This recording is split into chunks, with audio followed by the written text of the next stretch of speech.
Hello, everyone. Can I get a thumbs up for people who can hear me if you're on video? Okay, great. Thumbs up if you can see my PowerPoint presentation title slide. Okay, great. Thanks so much. Gerard, if you wouldn't mind just admitting people from the waiting room as they come in. Great. All right, well, let's get started. It's 1 after the hour. Hi, everyone. My name is Megan Ward, and I am the manager for leadership development and career advancement here at NAC. I'm excited to be your host for today's webinar, Building Career Pathways in Health Centers. I'm sure most of you are familiar with NAC, or the National Association of Community Health Centers. We are the membership organization for our country's community health centers. We provide representation and advocacy at the state and federal levels. We provide the field with research, and of course, we provide training and technical assistance services like the webinar today. If your center isn't a member of NAC, please consider joining us. Before we dive into today's content, I have an ask for everyone here. To shape future trainings, we're asking any and all health center staff complete a survey about what training topics would be most useful to you. Gerard will be dropping the link to that survey in the chat, and we would really appreciate it if you could take a couple minutes later after the webinar to complete this. It would really help us deliver training and technical assistance that's useful for you and what you want and what you need. This webinar is part of a series on workforce development issues made possible by funding from the Johnson & Johnson Foundation. Our next and final session in this series is happening next month.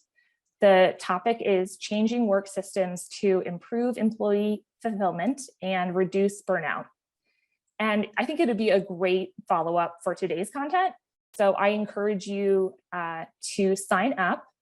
Gerard will also be dropping the link to that registration in the chat. Okay, now that I have all of that out of the way, I'm excited to introduce our speakers. We will have 3 different perspectives today on professional development opportunities for health center staff. First to speak will be Dr. Weaver. Dr. Weaver currently serves as Senior Advisor for Clinical Workforce here at NAC. Prior to joining us, Dr. Weaver had a distinguished career as a commissioned officer in the United States Public Health Service, retiring with the rank of Assistant Surgeon General. Next, we will hear from Josh Naybecker. I hope I said that right. He is a policy and research analyst at MHP Salud. In his role, he conducts research on the community health worker workforce and supports organizational evaluation efforts for CHW-led programs and CHW training and technical assistance. As you might guess by his background, Josh will review career pathway considerations for CHWs, an often overlooked role in professional development conversations, with a special focus on advancing CHW skills within the CHW field. And finally, we will hear from Stephanie Wharton. She will tell us about the programs she and her health center have developed to provide career advancement opportunities for their staff members. Stephanie serves as the Chief Nursing Officer at Roanoke Chowan Community Health Center. She is a registered nurse and has worked extensively with the health center field and underserved populations to improve healthcare delivery systems, quality of care, and patient outcomes. I want to thank all of our panelists for taking the time to share their insights with us today. I know we have a lot to cover, so with that, I will turn it over to Dr. Weaver. Dr. Weaver, if you unmute yourself, the floor is yours. Thank you, Megan, and good afternoon, everyone. I'd like to share some thoughts and propose some questions to consider as your health center or organization addresses health center career pathways. During today's webinar, as Megan mentioned, we're going to learn about 2 career pathways that can be replicated and are adapted for your health center or organization. Let's take a look at our ultimate goal. Next slide, please. Our ultimate goal is optimal health for all, another way of saying health equity, which requires caring for the whole person, a blending of primary care, oral health, behavioral health, and public health. It requires the development of an emerging workforce and working in teams. And it leads to a number of questions, including what care teams do you need today? And what will your care teams of the future look like? On the next slide, let's look at some factors that influence you in those considerations. First, there's the continued movement to value-based care. There's the expanded use of telehealth. I heard someone say, I believe it was at a session yesterday, where they had a 5-year plan to implement telehealth in their health center, and they turned it around in a weekend during the COVID-19 pandemic. So we sort of got building the plane as we go, but I think have been incredibly successful in doing it and need to plan for telehealth to be an integral part of our future. We need more and new care members to serve more people. We need electronic information sharing among care team members and the most important member of the care team, the patient. And certainly there continues to be a need for more coordination and navigation. All of these factors and many others need to be addressed and incorporated in your strategic workforce planning. So what is strategic workforce planning? We like to use the definition that the National Institutes of Health uses: the process of analyzing, forecasting, and planning workforce supply and demand, assessing gaps, and determining targeted talent management interventions to ensure that an organization has the right people with the right skills in the right places at the right time to fulfill its mandate and strategic objectives. It should go without saying, but needs to be said, we must use a justice, equity, diversity, and inclusion lens in our strategic planning work, with an overall goal of having a workforce that looks like the populations we are privileged to serve. In the context of strategic workforce planning, we found it helpful to use a framework to assist us. That framework is outlined on the next slide. It has 4 components: retention, obviously keeping the care team members you already have. Just as a sidelight, to state the obvious, it's been an incredibly stressful year and a half, and it's ongoing, addressing the COVID-19 pandemic and social justice issues, which is why NAC has declared this a year of healing for all members of the health center family, including each of you on this call today. The second aspect is recruitment, finding those people to meet those positions that you need to have. And 2 ways to grow your own, one of which we'll focus on today: growing your own internally, career development of current health center staff, and growing your own externally, programs to train those not currently on your health center team. The next slide, please. So how can you provide career development opportunities for your current staff to meet your workforce needs? As we alluded to in the previous slide, I believe that talking about career pathways inside your health center focuses on 3 of those 4 areas. It certainly focuses on retention, a way to keep the people that you have. It focuses on recruitment because you're recruiting them into new career opportunities. And it's certainly an example of growing your own internally. It involves providing opportunities for your current staff to make their desires for career advancement a reality. Some of my colleagues like to call this daring to dream. So how can you provide career development opportunities for your current staff to help meet your workforce needs? The opportunity to take a new pathway, which you'll hear about today, or develop along a current pathway. Our next slide really is just a picture to remind us of why career pathways are so important. And then it can be a winding road. It may not be a straight shot as you look down there. It helps meet some of your emerging workforce needs. And you're doing it with individuals who already have demonstrated a commitment to caring for your community. And they're well-versed in the health center model of care. So you really have them automatically onboarded as they pursue their new career advancement. It also makes a statement about your health center's commitment to career development for staff who are some of the most trusted members of your community. The examples today, your front desk staff, which I'm very comfortable saying I think have the hardest job in any health center, and your community health workers who are some of the most trusted people in the communities that you serve. Career pathways also assist in addressing the diversity of your staff and providing economic advancement for those individuals. And it has the potential to reduce turnover. I highlighted the word potential because on occasion, people have done some amazing internal training programs and said, oh, we lost that individual to another organization in our community because they paid a little bit more.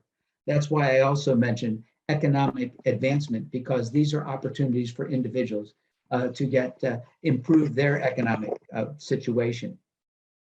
The next slide reminds us there's no wrong pathway. As you will learn from our experienced presenters this afternoon, pathways can take individuals to advancement within or to another profession, and there's no wrong pathway in doing this. And other pathways may be chosen by these individuals in the future, reflecting what I believe all of us want to have, which is a lifetime of learning opportunities. I thought it might be helpful to provide some questions for you to ponder. You'll hear some of the answers today, and some of them you may already have. But I think as you look at health center career pathways, a question that arises is what skills or competencies and for which roles are needed in your health center? You might think of it as having sort of a spreadsheet that says, here's the skills and competencies we need. Here's who's currently doing them. Here's who might be doing them in the future. And here's who we could train to do them. So who is currently on your staff that would welcome the opportunity to fill these roles and gain these skills and competencies? An important question to consider is certification or licensure needed for their new position. How do you assure everyone is aware of the opportunity? All of us have found examples where we said, I'm sure I got that information out, and find that half the people that we hope to reach weren't aware of what was there. So I think make that extra effort to make sure everyone at your center or in your organization is aware of the opportunity. Most importantly, what resources are needed to make these opportunities happen? Time. Is it time that you need to give current staff so they can train in these new opportunities? Clearly, funding is an issue, whether that's in your health center budget line or a source of outside funding. And are there partners that can assist in implementing these training opportunities? Locally, perhaps a community college.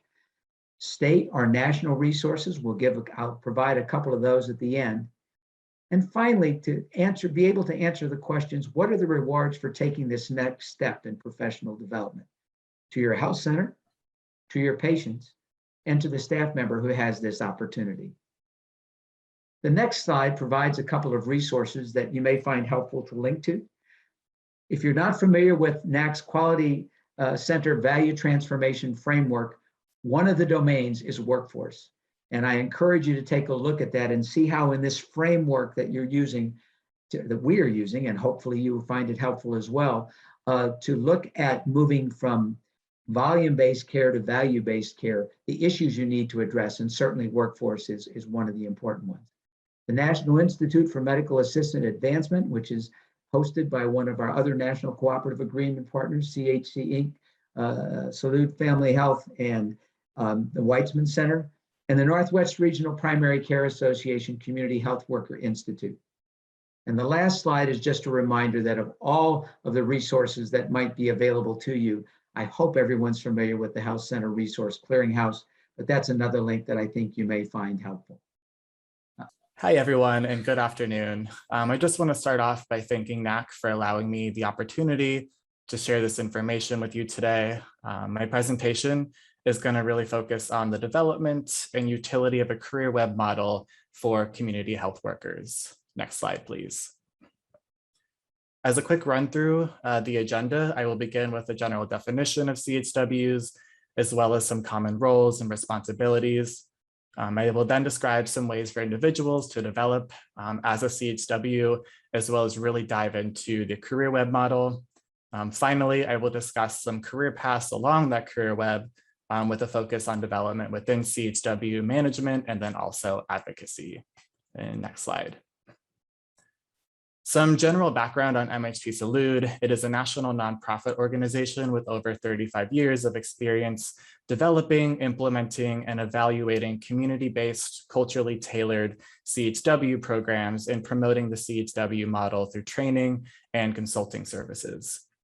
Our mission is to promote the CHW profession nationally as a culturally appropriate strategy to improve health and implement CHW programs to empower underserved Latino communities.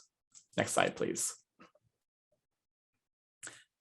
Many of you may already know what a CHW is, but really just to ensure congruency amongst the audience, a CHW is going to be a trusted member of the community who empowers their peers through education and connections to health and social services. You can see a listing of common roles and responsibilities associated with the CHW role presented on the slide. But some prominent examples include culturally appropriate health education, outreach, advocacy, and acting as a link between a health center, for example, and the community that they serve. Next slide, please. So beginning with some ways to either become or develop a CHWs, there are many ways that an individual can move into a CHW role or develop within their current role. The first is to be directly hired into a position as a CHW. This is a common path, as some of the core qualities of a CHW, like being of the community, cannot necessarily be taught through standard practices, making it ideal in many cases to recruit from the community with the intention of teaching some of those soft and hard skills after employment. Training is also another option. It's a very common tactic and commonly conducted at community colleges, CHW associations, and other education organizations.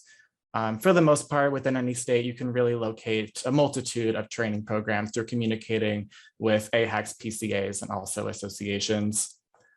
Training can also be a prerequisite for state CHW certification.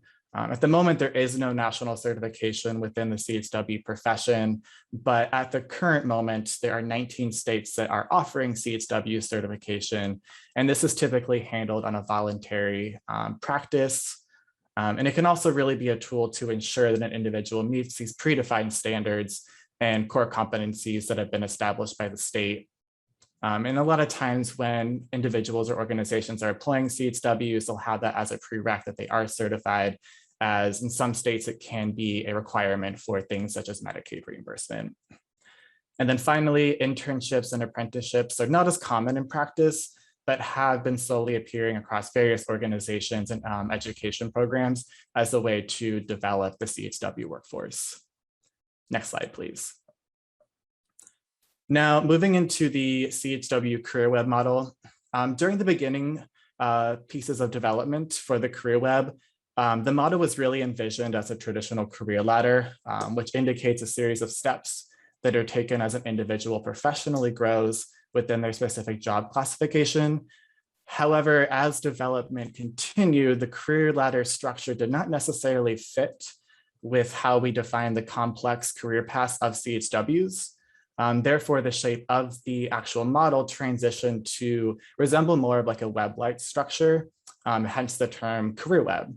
And by definition, a career web is a configuration of a career ladder that permits vertical and horizontal movement, really placing countless jobs and career paths along the CHW profession's trajectory.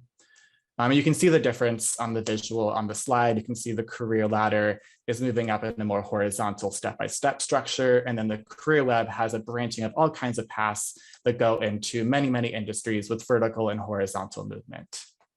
Next slide, please. Some quick additional notes about the CHW Career Web. So the Career Web is one amongst many steps in an initiative to develop, define, and solidify the CHW workforce. The career trajectory for CHWs is very diverse, and we wanted to include many career pathways, both within and then also with outside the profession. Therefore, the function of this model is to assist CHWs in conceptualizing the many paths CHWs can take during their career development. And of course, there are many career paths that are not represented in the career web, and the intention is to continually develop this model as the profession develops. So for example, during COVID-19, the responsibilities within the CHW role really changed quite substantially, with additional roles being advocating for vaccines or providing education on vaccinations and testing.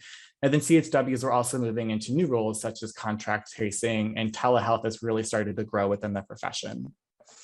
And of course, you can see a visualization of the career web on the left-hand side of the slide with the different career clusters. You can see through the double-sided arrow, horizontal movement, vertical movement, and then also some movement between the different roles outside of the CHW center. Next slide, please. The development of the career web began with distributing a national survey which reached approximately 354 CHWs. The purpose of the survey was to assess a need for a career web, and then also to gain an understanding of the roles, responsibilities, and job titles of CHWs across the US. From there, a standard CHW job description was developed. This entailed pulling CHW job descriptions from all 50 states, different industries, and also different organizations. And then a sort of thematic analysis was conducted to identify common elements. These commonalities were then pulled together to, of course, develop that general job description. And then elements from that job description were utilized to identify different career paths. And this was again done by identifying common qualities between CHW responsibilities and other professions. And then additionally, unstructured interviews were done with CHWs to bring them to the table and help us identify preferred career paths from their perspective. And then once concrete professions were identified, they were assessed alongside the CHW role to locate additional experience, education, responsibilities that were needed to move from one step to the next. And then a really important note is within the CHW career web, we are very conscious to bring CHWs into the process to make sure that they were brought to the table. And I think that kind of practice really upholds when creating these types of models across any profession. Next slide, please. Ultimately, the career paths fell into the following 5 categories, which include clinical, social work, education, CHW management, and advocacy. The next couple of slides, I'll dive into clinical work and then really focus on CHW management and then also the advocacy path. Next slide. One career path outside of the CHW profession that I'm going to focus on is the clinical career path. Some roles that were identified can be seen on this slide, such as nursing roles, a phlebotomist, and then also a dietitian or nutritionist. As you can see by the Venn diagram, there are several similarities between the CHW role and then also the clinical roles identified, and then also some differences. So for example, a CHW may be similar to a dietitian and that both of their roles may have some form of health education, whereas a phlebotomist may differ from a CHW in that they're taking vitals, drawing blood, which doesn't typically fall under the roles and responsibilities of a CHW. The commonalities are really meant to demonstrate to CHWs how their skills can transfer from one role to the next. And it's also there to help them identify any points of interest and using these commonalities to decide if they want to move into that career path. And then the differences are there to demonstrate any additional education or experience that maybe needs, such as certification, a bachelor's degree, and then possibly a master's, depending on how that career path develops. Next slide, please. We will now focus on career development within the CHW profession. Within the career web, this is categorized as CHW management, but this structure and nomenclature is really going to differ across organizations. When moving through CHW management, it's really similar to most professions, as it typically requires additional experience, education, and then also training, whether that's as a CHW or as a supervisor. Some additional roles that may be factored in within CHW management include supervision, being involved in the recruitment process, coordinating programmatic activities, and then tracking client records, and then also data. Next slide, please. On this slide, you can see an example of an internal career path that was developed by MHP Salud.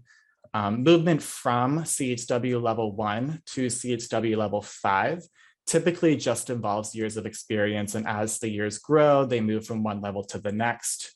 But once they move from that level 5 to program management, that's when you really start seeing some additional qualities or qualifications that are needed, such as additional education, which may just be an associate's degree, or a demonstration of monitoring programmatic activity, supervision, and then typically additional evaluation practices, whether that's analyzing programmatic data or analyzing administrative data. Next slide, please. There are many tactics that can be deployed to assist CHWs as they progress as a CHW or into management, such as providing education opportunities like presenting at conferences. There's a multitude of conferences that have a CHW focus. And then also offering opportunities to gain certification. And again, that's on a state-by-state basis, but if it is offered in the state, that is a great opportunity. Offering opportunities to mentor, to join special teams within the organization. So for example, an opportunity that MHP Salute offers is to have CHWs join a tech team, and they're able to actually assist other CHWs with some of their technical issues and provide support there. And another really important point is allowing CHWs the opportunity to have a voice at the table. Not only does that really bring a wide perspective to programmatic decisions, but it gives a professional opportunity to be involved in decision-making and leadership skills as well. And then, of course, it's important to lead by example and then create a clear and tangible structure for their progression. So for example, I was communicating with some CHWs about moving into a management role. And just to be very clear with them, I explained to them that if they moved from a CHW level 5 to management, the management role was going to require a lot of office time. And a lot of them told me they did not want to move into a management position because they really enjoyed being in the community and being of the community and servicing the community. Next slide, please. Next, we will look into the advocacy career path. Advocacy work is an area for CHWs to promote change, speak up for individuals, community members, and then also the profession. There are many standard CHW responsibilities and skills that lend themselves to advocacy work, such as communication, relationship building, and then also lobbying for the community. The main difference is just where that communication is going, as they act as a link from the community to lawmakers, for example. And then for the sake of the career web, we've defined 2 different advocacy paths, with that being community advocacy and then also advocacy for the profession. Next slide, please. The community advocacy path presents an opportunity for CHWs to act as a bridge between the community and public agencies to inform the public, to organize funds, and then also lobby for policy change. For example, a CHW program in a small town in California, the program actually deployed CHWs to act as a link between the community and lawmakers to advocate for funds to fix roads and street signs. And through that process, they were actually able to obtain those funds and fix the infrastructure within that town. The ways for CHWs to obtain a position in community advocacy really vary, of course, at a local level and state level, but most of them can be obtained through some type of grassroots organization. Positions advocating for the profession, will focus on development areas like certification and then also sustainable funding sources like Medicaid reimbursement and also value-based care. Opportunities for CHWs can be found in a variety of organizations like CHW associations and work groups within those associations, and then also the local health department. And in many cases, these advocacy roles will start off as a volunteer employee, as something they can do on the side of their standard position. But just with the natural ability of CHWs and their ability to speak up for the community can very quickly progress into a full-time position as they develop within the advocacy path. Next slide, please. So this slide is just going to include some links to MHP Salute trainings and consulting services, as well as other resources, including the Career Web Model, and then also our virtual technical assistant hours. Next slide. And then here you can see my contact information. And again, I really want to thank Cnac for this opportunity. I look forward to the Q&A session, and I will pass it on to Stephanie.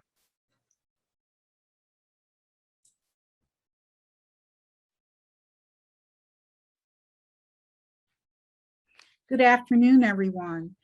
Thank you, Cnac, for this opportunity this afternoon to share the Workforce Development Program at Roanoke Chowan Community Health Center.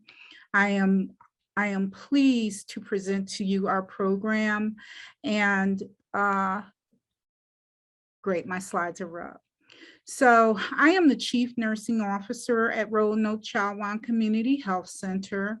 Our workforce development program is one that we are most proud of. Just to share a little information about who we are, our mission and vision.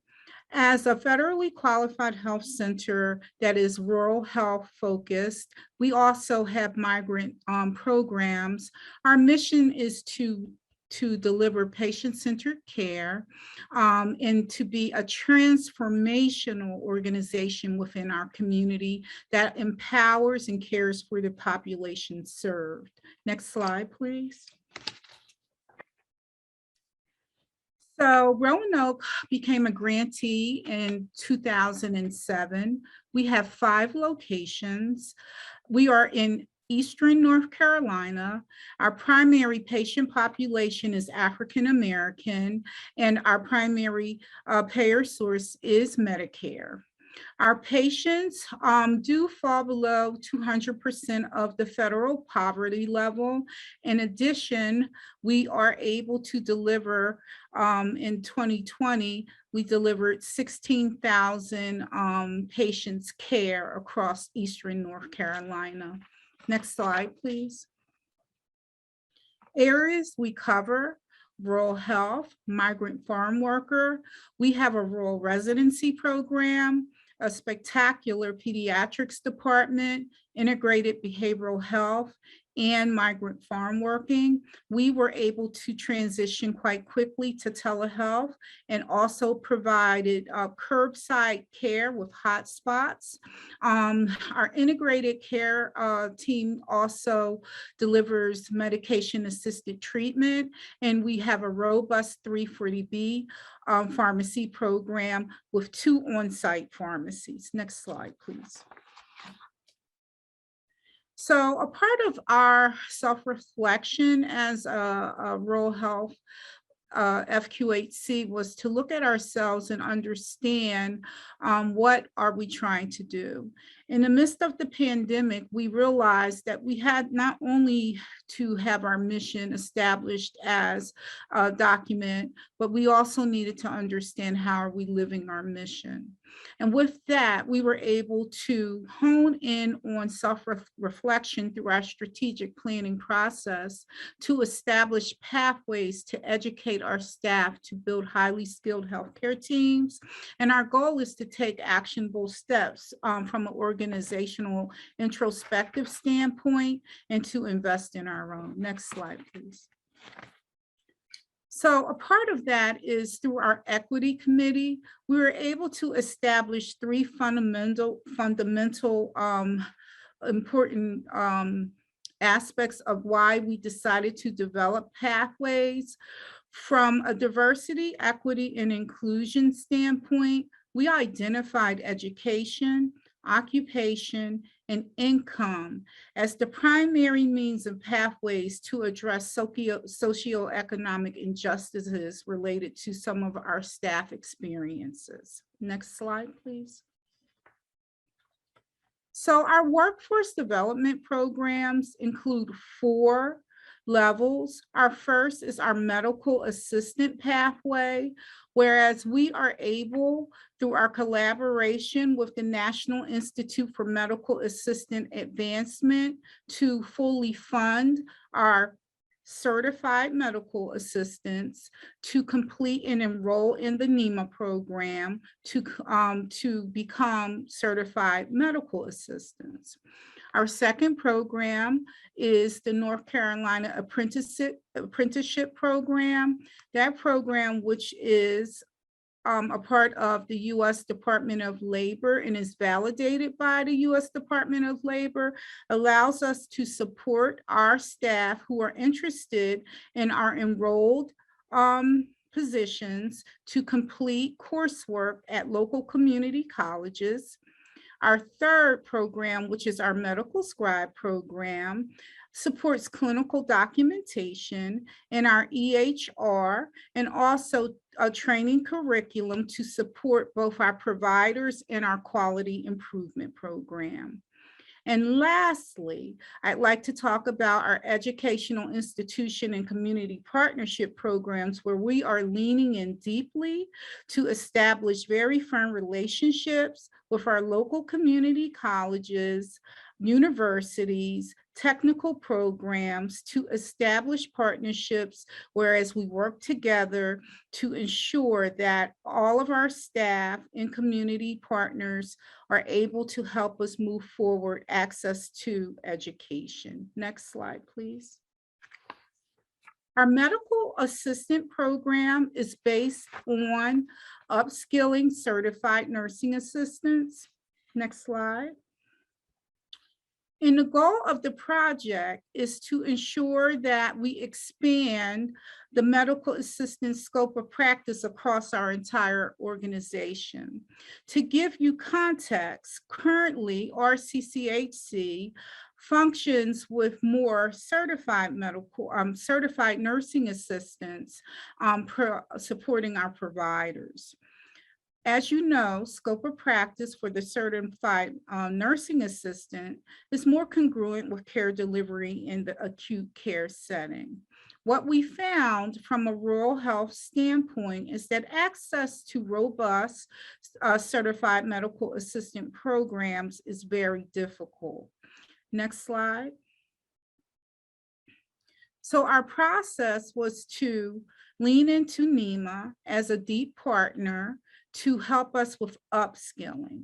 From a leadership standpoint, the commitment came with firstly taking time to introspectively look at what we could do to innovatively address some of the issues we were having with staffing during the pandemic. We sought to understand better what opportunities we could ascertain from upskilling our own staff.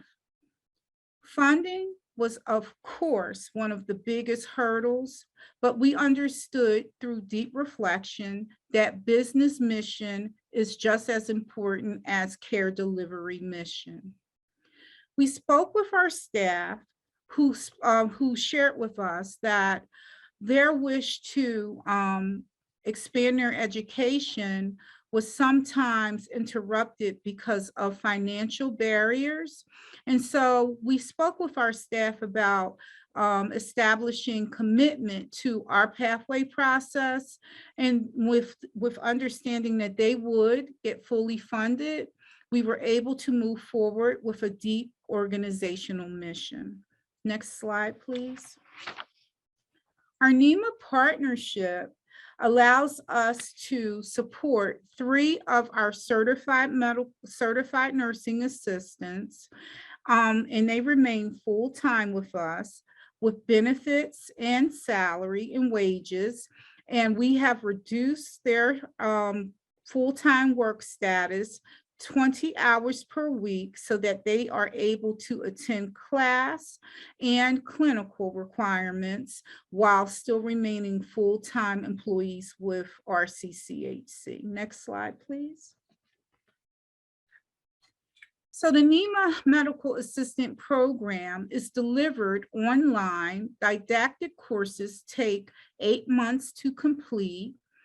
We RCCHC serve as the externship organization, so our students are able to complete their clinical requirements, which is 240 hours for the medical assistant program right on site at one of our clinics. The workforce, being able to deliver on the job training, as well as being able to help our employees who are sometimes the most vulnerable individuals we encounter on a daily basis to sustain their full-time employment and benefits while upskilling and achieving certification and on-the-job training has been most beneficial. Our 3 NEMA students who are currently enrolled will receive the CMA certification, increase their job skill, professional knowledge, as well as their income. Next slide. So how did we reach this milestone? Initially, in August of 2020, we decided we needed to understand through initial program scoping. And so we set up phone calls and a myriad of meetings with NEMA to better understand the partnership, the investment, and some timelines. And so by October of 2020, our leadership team was all in, and we decided to move forward with establishing a contract and move forward with the agreement to implement the NEMA MA model at RCCHC. November of 2020, we completed a viability study, and that was in collaboration with NEMA, and we signed the agreement. And by January 2021, we began student recruitment with our own staff, and we selected the 3 students in collaboration with a very robust application process with NEMA. We decided to phase out our program as RCCHC, owning the first phase of the application process, whereas we screened and had open houses and information sessions around the NEMA program. Those sessions were conducted virtually with our staff at lunchtime. Staff were encouraged then to contact our on-site NEMA coordinator, who serves as the first point of contact and the collaborating partner on site. And we were then able to identify, having over 15 staff applicants, we were able to identify 3 applicants to move forward for full enrollment and application to the program. Our first NEMA cohort started in March of 2021, and I am so happy and proud to announce that on October 27th, 2021, we will have our 3 student staff members in the first cohort participate in a virtual graduation session. Next slide. Let's talk about the funding for the program. So the funding commitment from RCCHC, from a tuition standpoint, $27,760 covered cost of tuition for 3 students for the program. In addition, we also developed a preceptor program and pay our program coordinator additional wages in order to support our NEMA students. From a wage and benefits standpoint, $129,488 were contributed by RCCHC to fully fund, again, employee wages and benefits. And so the employer contribution is vast. As it relates to textbooks, technology, use of our facilities, from a budgetary standpoint, we estimate spending $17,620, close to $18,000, to fully support the program. Collectively, we will spend close to $200,000 to support and ensure that our students, through work hour reduction, are able to successfully complete the NEMA program next month. Next slide. Our key accomplishments with implementing the NEMA program is that we were able to fully support 3 CNAs who had personal vision and goals to upskill and to continue their education. Our employees benefited greatly from the model of work reduction hours. And so by reducing the hours by 20 hours per week, our students had time to complete clinical, complete assignments, study, and remain honor students. And let me repeat that. We're proud to say that they are honor students within the NEMA program.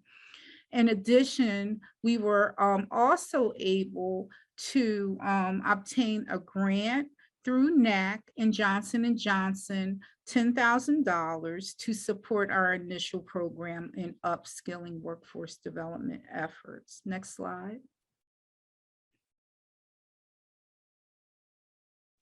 Our second workforce development program is through the North Carolina Apprenticeship Model. So let's talk about what is apprenticeship. Next slide. Apprenticeship model is approved by the U.S. Department of Labor in collaboration with state departments of labor and also the North Carolina Community College Associations.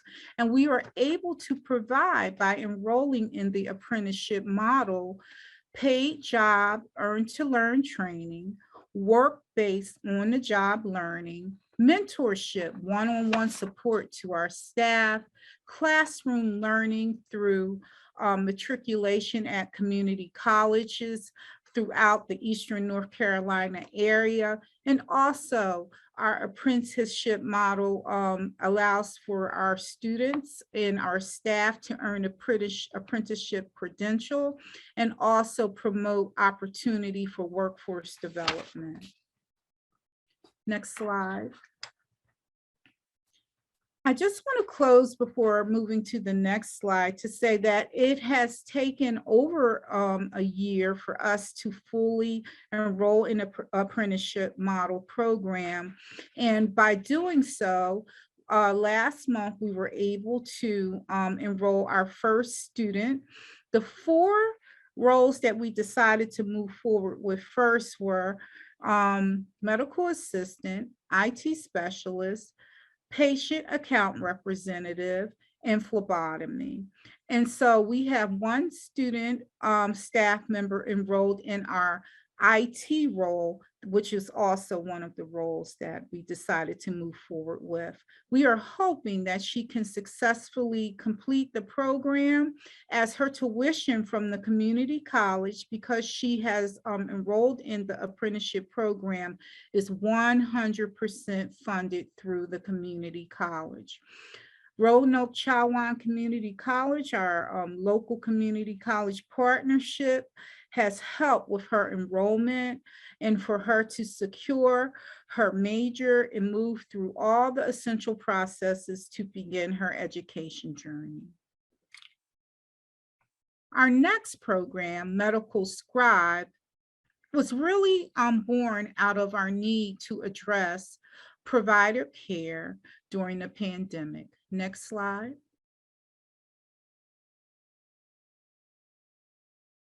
The medical scribe role here at RCC completes real-time clinical documentation during the patient encounter.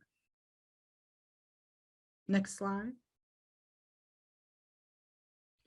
Our CEO, Kim Swartz, was 100% in support of this move to expand our workforce development program quite quickly, and that she understood how the pandemic, as well as other executive team members, began to contribute to provider burnout.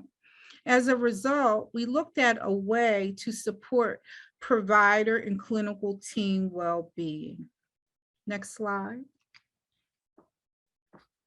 So our medical slide pathway includes on-site training through firstly an online program where our scribes are fully trained through several hours of didactic coursework, how to serve as a real-time scribe for our providers. The cost of the program is about $395, and we were able to move forward with training. At this point, we have 2 medical scribes that are supporting our our providers, and the training is conducted under our CMO, who provides the real-time hands-on training to teach our CNAs and our PARs how to scribe from the provider perspective. I want to emphasize that the scribe role has been one that has been embraced by our providers, and they have been so thankful of even the notion of creating this role that we have adopted a few more provider preceptors to help train additional medical scribes. So our plan in the next month is to get up and running 3 additional medical scribes. Next slide. So how have we benefited from the medical scribe role? Patient care. Our providers are able to focus more on our patients instead of the computer. We have improved chart documentation accuracy with more comprehensive, greater detailed documentation. We have improved our patient satisfaction. Those providers who currently have medical scribes have told us that patients are really thrilled about the fact that the engagement during the patient encounter is patient focused. Also, through workforce development, our newly adopted medical scribes have talked about their pure job satisfaction. And in addition, our providers have talked about their job satisfaction increasing in the relief of burnout, as after-hour documentation, weekend documentation has decreased and improved work-life balance. Next slide. Lastly, I'd like to talk about our partnerships with community networking. Next slide. We are very intentional about innovative approaches to improving partnerships and leaning into our community partners. We meet frequently with our local community colleges and to ensure that we understand their continuing education programs.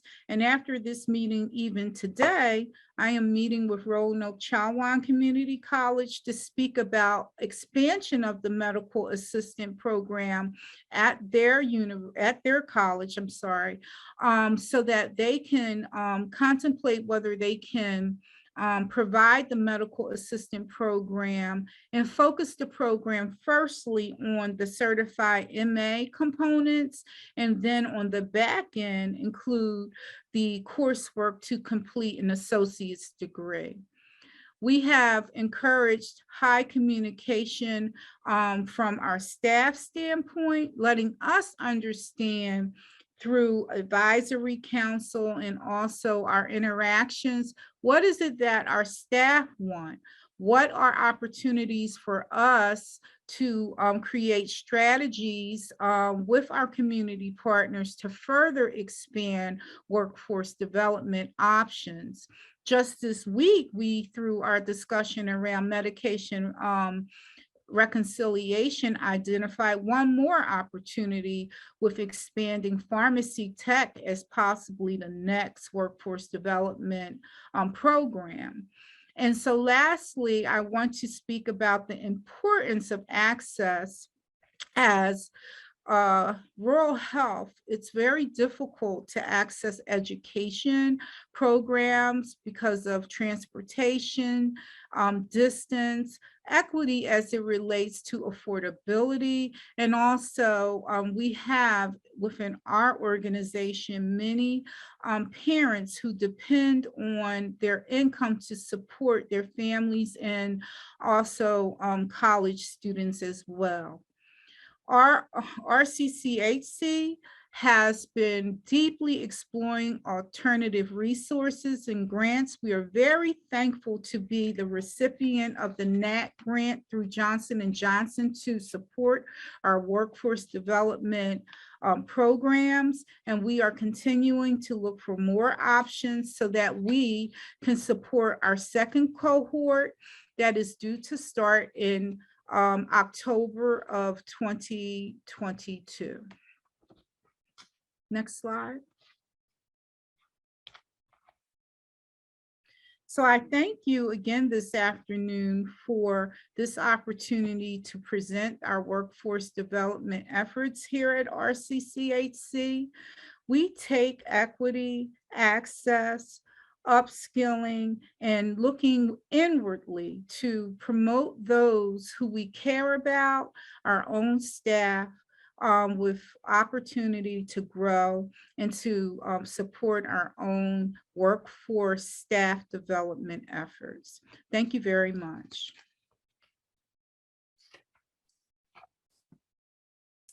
Thank you so much, Stephanie, and to Josh and Dr. Weaver as well. We now have a couple minutes for a short Q&A. So if anyone has any questions for any of our speakers, feel free to take yourself off mute and ask the question, or if you don't feel comfortable speaking it out loud, you can also type it into the chat and I will read your question out loud for the speakers. To get us started, I'll ask a question for Stephanie. Stephanie, you mentioned that you really see your workforce development programs as fulfilling your health center's mission and your effort of DEI. Can you just maybe take one or two sentences to tell us how these workforce development programs fulfill DEI issues? Yes, and so I want to start off by saying I am a North Carolina transplant working in urban FQHCs and moving during the height of the pandemic to rural was quite eye-opening to me. And as the CNO who during the height of the pandemic was faced with struggles around staffing, what I also grew to understand was the equity lens was very important for me to look at the problem I was trying to solve through the equity lens.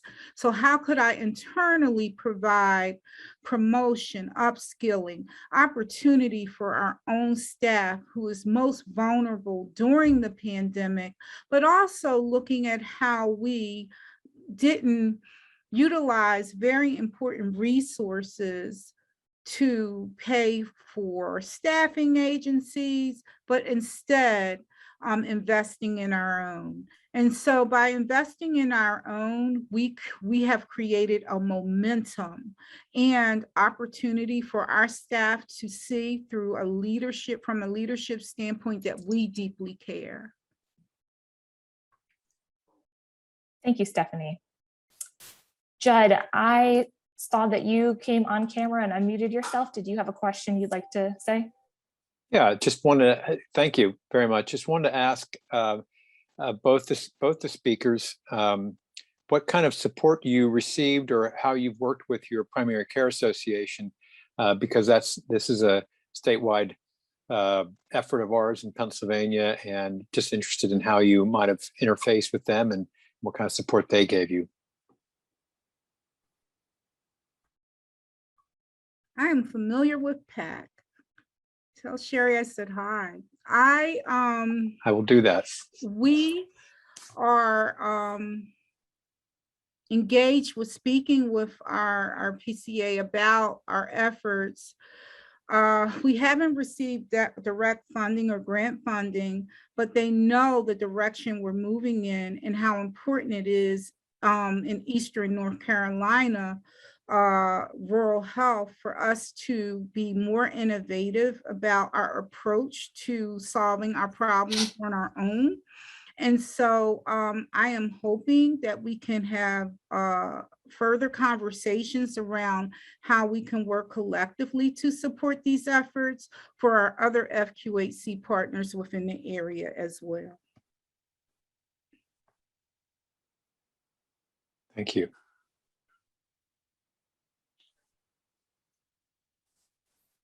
Stephanie, I'm sorry to keep putting you on. Actually, well, we're at time. So if folks need to go for another meeting, please do so. I do see one more question in the chat for Stephanie. So Stephanie, if you don't mind just taking a couple extra minutes to answer this question, great. So somebody in the chat asked, how were the salaries of your CNAs offset when reducing their work hours? How did you cover them while they were attending classes? We paid full salary. We committed to paying salaries and not having our staff deal with the reduction in the fear of not being successful in their programs because they could not support their family through their income. So we did not reduce salaries. They have their same wages, same benefits, with a reduction of 19 hours a week to attend class. And how did you pay for those salaries? And who did you have to? Out of our normal operating budget. Great. And I'm sure people are curious, what were some of the things that you said to convince leadership that this was necessary and that this expense was good? I helped my leadership team, my partners in this good work, to understand the ROI. Our return on investment is vast. Firstly, we were able again to develop a momentum. Also, the program has really allowed us to plan and move forward additional mechanisms where we have honestly figured out grant opportunities to try to support more of our own. And the pandemic isn't going anywhere. Our model right now, again, we have more certified nursing assistants supporting primary care, where ideally medical assistants support primary care. So we had to figure out a way to develop our own pipeline. And so thankfully, NAC already has the partnership with NEMA. What we had to do was make a commitment, and my persuasion was, may I have an IOU? My CFO, big-eyed looked at me and was like, you're asking for what? And I was like, yes, an IOU. I am telling you, the extra money through your work with quality or grant opportunities could kick a program like this off. And if you think about all the little things you spend money on, I said I would not buy lunches, all those little other things. I said, I won't do those things for a year. And we're still waiting to hear from some of the grants we've applied for, but the investment in ourselves was one that our CEO and executive team was willing to make. Great. Thanks so much, Stephanie. And thank you, Josh. And thank you, Dr. Weaver, for your time today. Really appreciate it. And thank you to all of you for participating in this webinar on workforce development. I think, we've learned a lot here today together. And hopefully what we've shared has been helpful for your work in your local health centers. Before I go, I would be remiss if I did not mention an evaluation of today's session. If you just click the link in the chat, I'll also send it out via email. This really helps us improve our programs and know what's working and what's not working. So we'd really appreciate that. With that, I think I will close it up. Thank you again to everyone, especially our speakers, Stephanie, Josh, and Dr. Weaver. We hope to see you at the next workforce development webinar next month. Bye-bye, everyone.